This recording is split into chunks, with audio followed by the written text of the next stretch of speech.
doing today? I am good. How are you? I'm doing good. This season really slapped. Like, I'm I glad was you think watching, so. I was like, they did not have to go Yeah. out this hard, but I was Yeah. really here for it. I think so too. I mean, I think it's hard to end any show, right? But I think very hard to end with a concept and a protagonist like him. But I think we do it. I was like, they sure don't want to do another season? Like, Yeah. But are we spoiler here? We can do spoilers. Yeah, I'll hold this. Nobody wants him without a. I know, you're right. Nobody wants him without his balls. I mean, right? Yeah. Nobody wants a neutered Joe, unfortunately, and that's what you have to contend with, right? That's what we all have to contend with. We did this. But you know what? When I was watching the ending, first of all, Joe dragged us at the end with his commentary, and I was like, you are absolutely right. And we needed that. We needed it. But I wanted to, because when I was watching, I was like, this got Penn written all over it. I know he was like, y'all better not let this man get away with it. Well, you know, I never influenced directly in that way. It was only indirectly from the internet. You know, just year after year after year. And they're like, yeah, okay, sure, we'll do it that way. No, I mean, you know, I think the writers, our head writers this year, Michael Foley and Justin Lowe, they did a phenomenal job landing this plane. You know, honestly, so hard. I don't know how. At the beginning, I was like, I trust you'll do it, but, you know, think about it.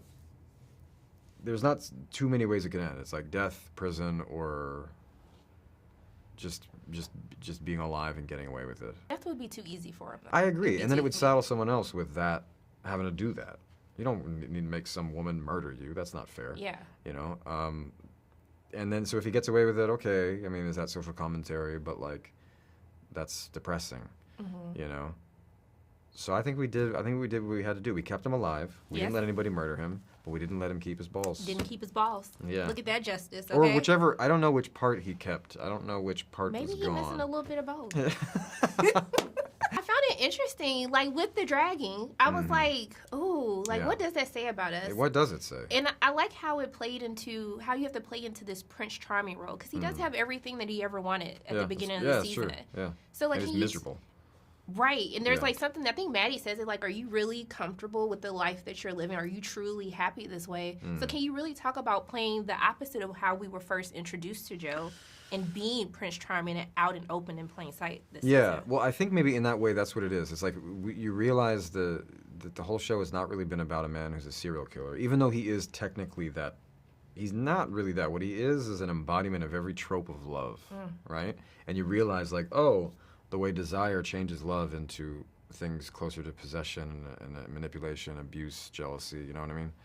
So he's really that. And, I mean, hopefully, to me, I think the way the show ends with this reflective question kind of at the viewer, that's got to be the point in the end, you know? I mean, and so in a way, he sort of starts out at the beginning of the season like, I mean, he does have the superficial changes of wealth. He's married, but he's a return to form. He feels more like the season 1 Joe, I think. I mean, maybe that's not the way it feels to the viewers, but that's the way it felt to me. You know, shaved off the beard, cut the hair, moved back to New York City. You know, there's something about it that was a return to form, but it was all in order to do what we do best. No identities, no foreign cities, just him in the bookshop, being taken apart, you know. And we do it. I just want to thank you so much. I'm so happy I got to speak with you in person. I really appreciate you. And I'm just sending nothing but love and light your way, and I hope you have a great day. I appreciate that so much. Thank you. Thank you.